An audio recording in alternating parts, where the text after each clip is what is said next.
Oscar Allen has achieved the impossible. He's knocked Harley Reid off the back page. But I can assure you, Brisbane remains the clubhouse leader in the hunt for the Big O. In golfing parlance, the Lions have shot an opening round 6 under par 66, with 3 rounds remaining in the chase for Oscar Allen's signature. Hawthorn is next in line and coming with a rush. But so far, Brisbane's bid is the more attractive. Sydney and Collingwood are other clubs desperate to sign the West Coast Eagles co-captain when he enters free agency at the end of this season. On length of contract and salary, the Lions and Hawks are not far apart and a long way ahead of what the Eagles are prepared to offer at this stage. Why?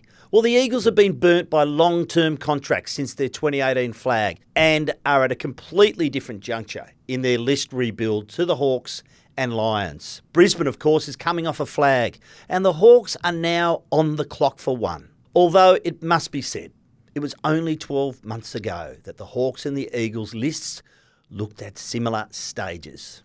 Allen's performance in Sunday's derby drew heavy criticism, but it also must be recognised the tall forward was affected by heat exhaustion from the previous round clash with Brisbane, like many of his teammates. West Coast would be looking at Band 1 compensation should they lose Allen, at least a top 5 pick. Meanwhile, their Derby conqueror Fremantle got the job done in Derby 60, but it was hardly convincing. Those skill errors were ever present. They just didn't get punished for them. While Caleb Sarong survived an oxygen-sucking off-the-ball Jack Graham hit to move alongside Paul Hazelby with 4 Glendenning Allen medals, debutant Isaiah Dudley and fellow first-year player Murphy Reid displayed the exquisite hand and foot skills the Dockers have been lacking. Hayden Young's imminent return will also help in that area. Welcome to the West Sports Show. We are brought to you by TabTouch. Got the touch? Download the TabTouch app today.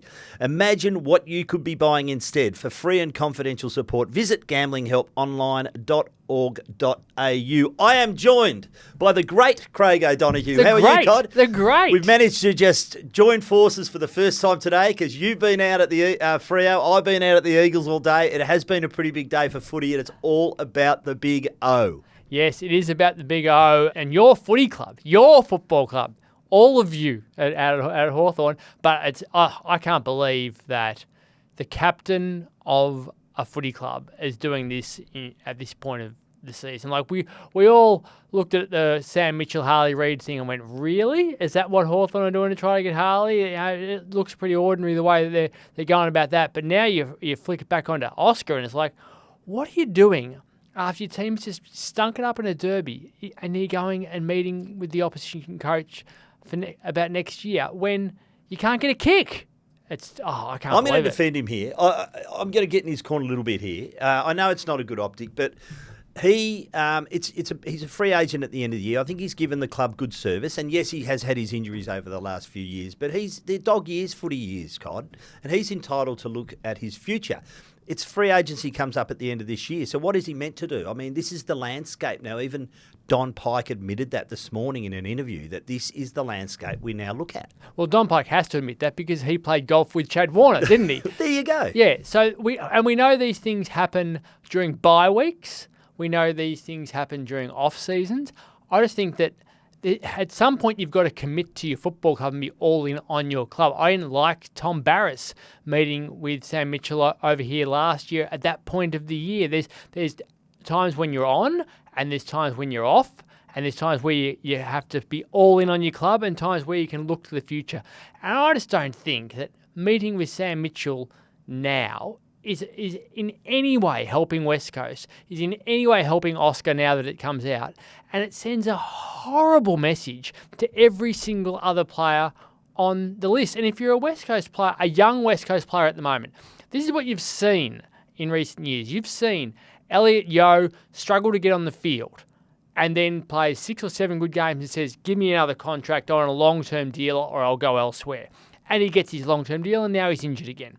You see Tom Barras leaving to go to Hawthorn and suddenly he had a contract, but he wanted more money. I'll go to Hawthorn. Now he's on top of the ladder. You're on the bottom of the ladder. I see Jack Darling leave because he wanted a longer-term deal. And West Coast players then give him the tribute for his 300th game at North Melbourne. Andrew Gaff carries him off the ground. That should have been set up better by West Coast to make sure he played his 300th last year. They didn't manage it properly over the previous years with his form, but they look now and go, he's being rewarded elsewhere. You look at Jake Waterman. Looked like his career was almost over at one point with his illness. Comes back, has one good year, gets more money. Their leadership group's got Liam Baker and Jack Graham in it who changed clubs. And now their captain is looking to change clubs. If you're Harley Reid or Archer Reid or Ruben Ginbey or Noah Long, right now I reckon you're looking around going, footy's a business. We're not loyal to the club because none of our leaders are loyal to any of their clubs. I think you're loyal to your mates, aren't you? You might be. To your mates, but not necessarily. I mean, it can work the other way too. And I know it's more difficult probably procuring talent over this way to the West, but they can make it work too. By the way, they are sending the message though to all of their younger players. These players are all saying it's not about committing to your club or committing to the team. It's about committing to yourself. That's the message that the leaders of the club have shown those players by their own behaviours in the past couple of years. Look after yourself first and then sort things out for the team afterwards. Okay. And I don't think that helps a club that's in rebuilding mode because suddenly players are thinking to themselves, do I want to go through the hard yards of staying here through a rebuild, or do I want to take the opportunity to go elsewhere as soon as another club comes to me? Because my leaders are showing me that that's what their preference is. So my info at the moment is that Brisbane is still the clubhouse leader. So Hawthorn has coming with a rush, but Brisbane is definitely ahead. It's a lifestyle thing. It's a longer contract. It's good coin. But it's more about the whole overall picture, okay? Hawthorn would be second in the race. Collingwood and Sydney are further back somewhere, and there's a few other clubs into Oscar as well. So really interesting stuff. 2 questions. Can he now continue to captain the club? There's the first question. It's a horrible look from the outside, but it's up to the players. I think if the players were upset enough to say you can't be captain anymore, or if the board or the CEO or the coach, I suppose, it comes down to the reaction from inside the club. How do they feel? How do they genuinely feel? So publicly today, Archer Reid was asked about it. I asked Bailey Williams about it, and both endorsed him as a leader. So that's just, I know that's the public voice that you're going to hear, but so it'd be interesting to see what is going on behind closed doors. Yeah, what does the chairman or chairperson think? What does the CEO think? What does Andrew McQualter think? And what do the senior players think? Because Archer Reid's never going to come out and say, "Hey, that's unacceptable, Oscar," as someone who's played being a young player games. himself, yeah, of course. It's the core group of players who need to be the ones to go, well, hang on, is this okay anymore? And how does Oscar feel about being outed about it now? And what sort of things has he been saying to players throughout the year about committing to this club and all that sort of stuff? If his own messaging to the players is different to what he's now behaved, then he's in real strife. Sounds like a good time to make a statement on the field from Oscar. Now, Craig, I asked this because I watched the Eagles train today. Jake Waterman again looks like he's putting his hand up. So perfect world, Jake Waterman returns. Archer Reid showed some form last week, 2 goals too. Good to see Jack Williams back in that forward line as well last week. Would you send Oscar back if you've got those tools in your forward line just to regain form? My answer is no. I think a good forward is a good forward and you regain your form there. But we did see him go back late in the game, in the Derby. What's your call? I think he needs to go back this week because if McGovern's not there and they're coming up against Jesse Hogan and Jake Stringer and Aaron Cadman's down there as well, and they've got all these smalls that they've got to work around as well. You need someone to be able to take a mark inside the defensive 50 and play on a big body. He's more versatile than the other two. He can do the job, yeah. I think, as the one thing. And the other, I don't think you can expect anyone else to come in and do it. We've seen other players in the past, when you look at some of the greats of the game, who have gone back after having big operations or struggling for some reason. Wayne Carey played at centre-half back for a short period. You forget about that, don't you? Yeah. After he had his shoulder dislocated and was having surgery and was struggling to get his arms above his head and was getting battered, they chucked him as centre-half back for a couple of weeks and he went, hey, how much more fun is this? You start getting your hands on the footy again. And the reality is he's taken 3 marks inside 50 for the season. And he's had 8 disposals and 4 touches. He can't get near the footy. If he gets the ball in his hands, then you can throw him forward and he might start feeling better about himself. So in his defence, you just mentioned Wayne Carey. I reckon Wayne Carey would have struggled to kick goals in 2 of the 3 games they played this year. Yeah. Brisbane was a good effort. not so good on the either side of that. Harley Reid's the other one. Now, so he is expected to go to half-back, which I think is a good move. Doesn't look like he's got the tank at the moment. Whether it's injuries, whether he didn't put enough prep into it, that's the other question. But I think he needs to go back as much for his own confidence as just to build that tank again. Yeah, well, he's clearly not fit enough to be a midfielder at the moment. The most obvious thing that stands out to me with Harley is when he gets the ball, he doesn't have the explosive first 2-3 paces, which then gets him out into space and he can accelerate it and further, or just he's shown it in short bursts, hasn't he? There's been a couple of nearly moments for him. But you don't see the moves that we saw last year where he's running and having a bounce and clearly away from other players. It's 1 or 2 paces, then a quick hand pass or a quick kick. He's not getting the absolute weapons that he's got because he doesn't have the fitness or the power to be able to do so. So moving him to halfback will allow him to do that. He might be able to take some kick-ins. He might just have a bit more space around himself. They just need to get him running a bit more and kicking the ball a bit more and getting the drive that is so important, because when he does that, he's a different player, isn't he? Like, metres gained is what you want from Harley Reid. He's a very good player, mate. He just needs to find himself a little bit at the moment. Now, on a bit of a bitch from me, mate. 9-minute mark of the first quarter on Sunday in the Derby. Eagles fans giving the finger. It's pathetic and it's childish. Really. Absolutely really? It is. And what message is that sending out? And whoever came up with the idea... It's a stupid idea, and they didn't have to fall in line. And there were people up in the media section saying it should happen. It was ridiculous. Yeah. And the interesting thing is, when the drug saga was going on, it's like, whoa, no, you're all against us, all against us. You know, when the team falls down, like, well, and now you're giving the bird? I mean, seriously, grow up and actually realise that, Harley's not playing well at the moment and he's behaving petulantly, and you're telling him this is all okay. That's the message you're sending. They're franking his behaviour, which is wrong. And Puma came out and did the same thing by putting the middle finger in when he signed the 6-year deal. Don't tell him it's okay or he's never going to change. If he's still giving away free kicks in a month's time and you've gone and been one of the people who gave the bird, well, of course he's feeling like, oh, this is okay, I can do whatever I want. Someone's got to say this isn't okay. So, late breaking news. So, Mansell of Richmond, it's been upheld. He's going to cop his 3-week ban. I'm happy about that, Cod. I think that they did put a memo out. So, they did warn clubs that if you continue to push, I think Reuben Ginbey is very, very lucky for his action. But I think with this latest incident, I think a nudge is a nudge. Nudge, nudge, wink, wink, not Cod. A nudge is a nudge, but this is a shove. This was a shove, pushing him into danger. He argued at the tribunal, I couldn't foresee the danger. I would dispute that. The AFL certainly disputed that at tonight's tribunal hearing. So he cops his 3, and I think players are now on notice. You can't do it. I hear a lot of comments. Eddie Betts was one. I was disappointed. I mean, he's a lad entitled to his opinion, but the small forwards are all trotting out the selfish lines. It's going to ruin our craft. No, it's not. You can still use your body and nudge players out. You just can't shove them into oncoming traffic. So we've now learned our lesson. Yeah, I think if the ball's over my head at the moment, right, and you push a player out, you're a chance to mark the ball still. If I push a player out and the ball's over my head and it's going to land where you are, I'm no chance of taking the mark. Yep. And that's what Ryan Mansell did. He pushed to be the crummer after the ball came off the front and the square, whereas Reuben Ginbey was still at least some sort of chance to contest the mark if Sandy Brock didn't. Because the ball was coming towards him. Yep. It's going away from Ryan Mansell. So that's the big difference here. He's just shoving a bloke into harm's way. So you're happy with this result? result? Had to be 3 weeks. I can see the argument that the other ones could get off.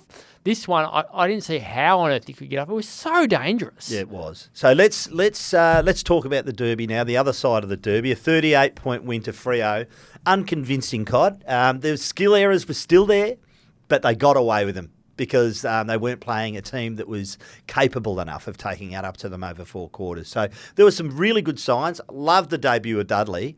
Murphy Reid's a player, and those two. Interesting question I'll pose to you now. I think those two have to stay in the side. Their skill level, by hand and foot, is exquisite, and I think they added a mention to Freo. Hayden Young will be returning soon, so he adds that beautiful rapier left foot of his. What happens to Sonny Walters now? Switkowski, you would assume, comes back into that side, so there'll be competition, but where does Sonny sit in the mix now? Well, Sonny's not even close at the moment because he's hurt. obviously. So he's still at least a month away from being able to play. So we're talking about round 7 at that point. If you haven't played since the preseason by round 7, you're going back through the waffle anyway. So you'd expect him to have to then get a couple in the waffle, so it becomes round 9. Murphy Reid might be shot by round 9 as a first-year player, like we see with a lot of guys. So then Walters is perfect for the second half of the season, which is ideal. Or Murphy Reid could be just taking giant stride after giant stride. Same with Dudley. It'll come down to form. Right now, Murphy Reid is ranked second behind Andrew Brayshaw for the most score involvements at Fremantle. Yeah, I'm not surprised. He is a very clever footballer. Yeah, his ability to win the ball below his knees and make a quick decision by hand is fantastic. His 4 goals against Geelong was fantastic. Isaiah Dudley's goals on the weekend were amazing as well. So when you throw Shea Bolton into there also... so Shea hasn't fired a shot yet. And he will fire a shot. He's a class player. But he had heaps of score involvements the other day, so he's creating for other people. So with Sonny Walters, it comes down to he needs to find form in the waffle, and then if others lose form, then he'll come into the team. He's still someone who will crumb. He's still someone who, if he gets the ball, he'll have an impact straight away. He's just not going to get as much of the ball. And if you're Sonny Walters or Nat Fyfe, the only thing that matters for you this year is if Fremantle make finals, you're in the best team at round 22, 23, 24, 25 and into September, not what you're doing in April. Happy with Sarong as a Glendenning Allen medalist. I am. I thought Brayshaw could have easily won it too, maybe Luke Jackson, but I had those two a little bit ahead. I thought it was a toss of the coin, so I was okay with it. And what did you think of the Jack Graham gut punch? I mean, he's been fined. It took the wind out of Caleb for a while there, but he played on and played very well. Are we okay with these gut punches now? Because I'm getting a little bit sick of them. No, you can't be okay with them because... Well, why don't they suspend someone? They need to suspend someone, and they did a few years back, and everyone went, they're getting soft, and then it was like, oh, no, maybe they shouldn't. And Still then a punch to the gut. Exactly, and I had a player come up to me in a waffle game once where they punched someone in the guts, and I reported him, and he went, no worries, intentional conduct to the body, low impact, it's a fine. He goes, he won't come near me for the next 5 minutes. He goes, and we might get a goal out of it next time. And that, if you're paying $1,000 to make sure that your team kicks a goal that wins you the game, it changes everything, doesn't it? It does. Players aren't stupid. They know if they can get away with it, they will. I think Graham deserved a week. And then everyone else will stop doing it. In terms of, I agree, I thought Sarong was best on ground by a smidge. Yeah, I reckon it was the last quarter, just a little bit more in the last, but they were level, neck and neck at three-quarter time. Yeah, it was clearly those. So I can't believe Lee Spur didn't give Brayshaw a single vote. Oh, he's a good judge. He's all right. It's a hard job, that one. It's an impossible job. It's really tough. I'm glad I wasn't in charge of doing it. We've all done it many times. We have. It's hard. It is tough. Yeah. And you look back afterwards and you go, oh my God. And Brayshaw did say today that he got a text from Spur saying, oh my God, I cost you the medal by not giving him a vote. He hasn't won one yet, has he? No, but I mean, and he'll get one. Brayshaw's tackling, the pressure he put on people and his follow-up was amazing. Different type of player to what Sarong was throughout the game. Sarong was in and under, Brayshaw was more outside a bit and then smashing the opposition defensively. So they were both phenomenal and you could have given both of them. The medal would have been nice for a tie in the old days where both of them could have got it. Unfortunately, we don't have a tie anymore, No, do we? it would have been Brayshaw who would have won it had it been, had he got one more vote and the scores had been tied. He would have received it on countback, so that's interesting. But yeah, Sarong, 4 medals now, just a great player and equals Paul Hasley's record. So before we get on to the rest of the round, I just want to do a shout out while we're on the subject of Fremantle. And I will say that as a proud major sponsor of the Fremantle Football Club, Woodside has accepted the challenge of supporting local footy at all levels, Cod. Do you like the way I segued that in? Yes, I did. From grassroots to greatness, so it can thrive throughout WA. Woodside, Australia's leading energy company. Now, Cod, they're playing the Western Bulldogs on Sunday. It's a blockbuster game. We're looking forward to it. Something fantastic happening before the game. I just want to spend a minute on it. It's called the Hand in Hand Crossing for Inclusion. It's the Star Kick kids are out there, so they come across the bridge. They've been doing it for 3 years now. It's supported by the Purple Hands Foundation at Fremantle. Telethon's got an involvement in it, as does the WA Footy Commission. There's about 800 kids last year, and they're expecting more this year. But the really good news is the Australian of the Year, Neale Daniher, is flying across. It's the longest flight he's done in a number of years, Cod. This is how passionate he is about this. He'll be doing a few Fight MND functions, but this is the main reason why he's here. I interviewed his son Luke today, and Neale sent some audio through. So I say audio through. So one of the curses of MND is that you lose your voice. So he's lost his voice some time ago. Technology, Cod, is unbelievable. There's a thing called Stargaze. Optically, you can type. Basically, you look at the keyboard and it types for you. But up until now, there's also been a technology where they can generate a voice. And it's been like that computer sort of robotic voice. AI has stepped in and it's now almost perfect, the Neale Daniher voice. So the audio I received today was Neale Daniher. And we will get some audio for our producer that we can play. As Australian of the Year, I am looking forward to returning to Perth, where I have strong connections with both AFL clubs and the wider community. Of course, Jan was a key figure in WA netball for a long period, so we are both excited about seeing old friends and family, including our son Luke and his family, as well as taking the Fight MND message to the West. Luke said to me today, it was really touching, he said, I've been listening to old clips of Dad because I've really missed hearing his voice, and now I can hear his voice again, and we all can. So I think it's a wonderful thing. He's raised $115 million through the Big Freeze and through his Fight MND. So if you want to be a part of this on Sunday, they're going to gather at midday on the east side of the Matagara Bridge. I think it's called Peace Park, and then they'll be walking across about 12:30. So just show your support, get involved. It's a fantastic cause, and well done to Neale Daniher and his family. It's phenomenal, isn't it? I actually know Luke personally. He was the fitness coach at the Waffle when I was the head coach of the Waffle Umpires. Still lives over here, Luke. So it's great that he can hear his dad's voice because he doesn't see his dad as much. He moved over with Neale when Neale was working at West Coast and has stayed because his life is now in Perth. So it's great that he can have that experience. When you look at what Beck, his daughter, has done over there, and the entire family, and the amount of work they put in to help Neale, and the way Neale survived this disease and thrived. 2013 he was diagnosed. Yeah, it's amazing. And the Australian of the Year was, I think everyone got a kick out of it. And no one disputed it. It was so well deserved. It was great. And if this can happen, we can hear Neale's voice again. It will help to promote MND again, and just gives his family joy, and you can't help but feel good about yourself Absolutely. When you hear Neale Daniher. And I sent the message through today. I lost my best mate 2.5 years ago, Cod, but his name was Brent, wonderful human being, and I did. Neale actually was Neale's performance and his fundraising and his positivity. That they are going to find a cure for this was actually a real good support beam for my friend. So I did pass on that message today. He is so MND sufferers don't feel like they're alone out there. It's a wonderful thing. Great work you're doing. And please get behind it this Sunday. Saddle up your camel. It's time for the Thirsty Camel mailbag.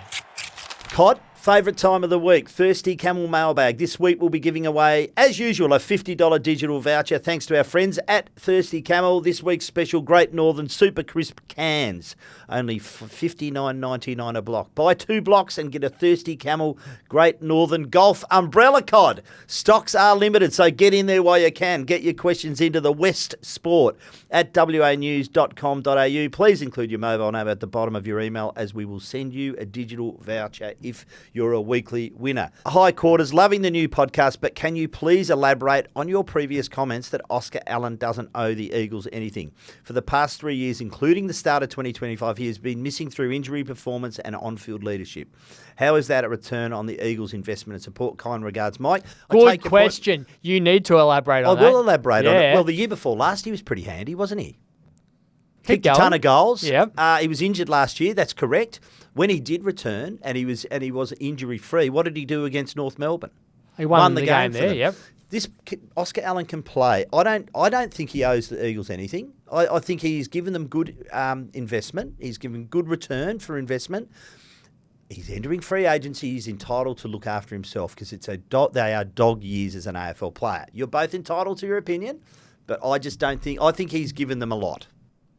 Yeah. So I can see by the end of the year, if he wants to sign and go elsewhere, kicked at 50-plus goals with no midfield in front of him. Yes, it's more about what he's doing at the moment as opposed to what he's going to do in September. Yeah. So I admit he's been out of form, but with 3 weeks in. I'm talking about, but he owes them to not speak to Sam Mitchell today, in the past couple of days. That's what he owes them. He owes them full commitment to this year, and then if you want to start searching in your time off, then go ahead. But yeah, I think it was a very good question. He does owe the club. Ash from Moroway. Ash, Glad to receive your email. You didn't have to send it in 9 times, but anyway, I got the point, and I will read it out first. Number 9. Number 9. Number 9. Hi, guys. A couple of weeks ago during the Hawthorn-Carlton game, Hawthorn ended up having 19 players on the ground at one point.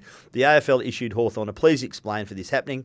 How about the AFL issue an apology to Carlton for not officiating the rule correctly and not giving them a free kick and a 50-metre penalty instead of giving them a 6-6-6 free kick? Carlton were up by 10 points at that time and could have made it 16 just before half-time.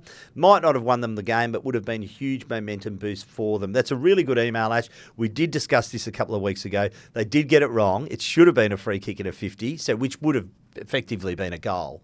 And it was a bit of a swinging moment, wasn't it? Massive moment in the game, yeah. And I said last week... So they were hard done by Carlton. There's no excuse. My former Waffle umpires coach, Greg Scrooper, always said there is no excuse for getting a law wrong. You can get an interpretation wrong, but you cannot get a law wrong. A black and white rule must be known. And the AFL got it wrong on the sidelines. They stuffed up their own rule, and there's no reason, there's no justification that they can get away with for it. It's a massive mistake that cost the team a goal, and it should not have happened, and it should never happen again. And those circumstances, there are people up in the box who can wire down to the umpires through their earpiece and say, no, this must be fixed. And they should have done it. You got that wrong. No, that is actually a free kick, a 50-metre penalty. Yeah, by the way, on the 6-6-6, as we discussed, get rid of the warning. Yeah. They've had it. It's been around for long enough. Just pay a free kick. Yeah. So I wouldn't like to. You can't have them saying, "Oh, that was a miss holding the ball free kick. That was a miss pushing the back." This is facts. There were 19 players in the field. It must be a free kick and 50-metre penalty. Yep. That should have been sorted out on the spot. Good email, Ash. This one from Michelle, our regular, our high quarters. Cricket concerns with the proposed Hobart Stadium insurmountable. I don't like cricket. No, I love it. Jamaican holiday. I don't think they're insurmountable, but it is a concern. So this is about the wooden slats in the closed roof, which is an AFL condition of this stadium. I repeat my question. Why is it only 23,000 and why do you have to have a roof for this stadium? So cricket's saying that with this roof the way it is designed, we won't be able to play cricket there. So it's a big worry. It is a big worry. There are people suggesting it should be moved to another spot I think it's about 4K away. No. There is a cost to moving the sewage plants that are at Macquarie Point, where the stadium's proposed to be built. I think they need to do it. As we discovered here, with the government-funded stadium, not an AFL-funded stadium, there were some major issues with the ground, which had to be compounded over a couple of years before it was constructed. So it's not insurmountable. I think it has to be in the city centre. It has to be a gateway to the city centre, like the Adelaide Oval has done. And it needs to have a roof. Yeah. Like you think it should? I disagree. Why? Last weekend in March was that Hawthorn GD West game. There were people sitting there in multiple jackets, freezing, and the wind gushing through. Like, Tassie's cold. It's always cold. Yeah. It is, yeah. You can't. People. That's what jumpers are for. Yeah, but you need to have 23,000 people wanting to go to the game every single week. And you need to pack out the stadium every single week. In the middle of July, it's not going to be fun if you're playing a night game out there without a roof over that stadium. People need to feel like it's okay to go out in the middle of the night. And we don't live in Tassie. I've been there for some games. I've been there plenty of times. Yeah, it's freezing. It's so cold. Like, it's incredible how cold it is during the day, let alone in the middle of the night. So they have to have a roof. I repeat, I've said this often on this podcast. I was walking down the main street at Launceston one day. Actually, it might have been Devonport. And I had a jumper on, and it was summer. And a local walked past me and said, hot enough for you? And I said, actually, no, it's not. That's why I've got a jumper on in the middle of summer. I remember being there for a middle of winter game where Freo were down there and got to the airport and the bloke waiting for his mate was asked, what's it like outside? And he goes, oh, it's not too bad, actually. It's 4 degrees. I thought, 4 degrees? This is the middle of the day. You know the coldest I've ever been, and that includes standing on a glacier in Switzerland at minus 20 degrees. And working at the Herald Sun afternoon edition. So I had to get up I was living in Geelong at the time, at 4 a.m. every morning. That was cold. It's Marvel Stadium.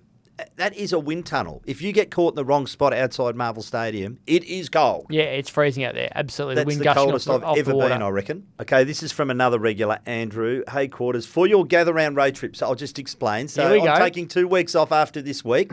Jackson Barrett will be stepping into my shoes for a couple of weeks, by the way. So I'm doing the road trip with my two boys, Liam and Tom.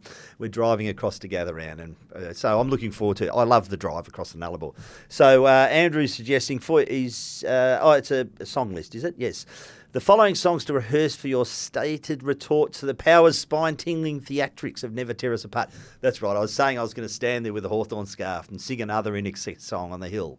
What will be your In Excess song on the hill? Oh, God, what a day.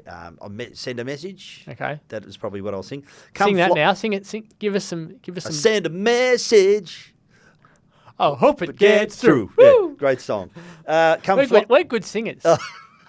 Well, I listen to you all day. Yeah, God I am sings bad. all day. I'm shocking. I'll just sit there with headphones on, not realising I'm singing. Oh, to you're myself. singing. Yeah, Oh, and don't people are like, worry. shut the hell up. Come fly with me, you think you're a man. Lemon Tree. Remember that? Lemon Tree, very pretty. No, I can't say do. Stand by your man, great song. Stand by your man. Agadu, don't know what that is, and shut up at your What was face. that other one? Agadu? Agadu, do. Push pineapple, shake the tree. Agadu. See, now you've put it in my head. Now I'm going to, I won't be able to shake that for the rest of the day.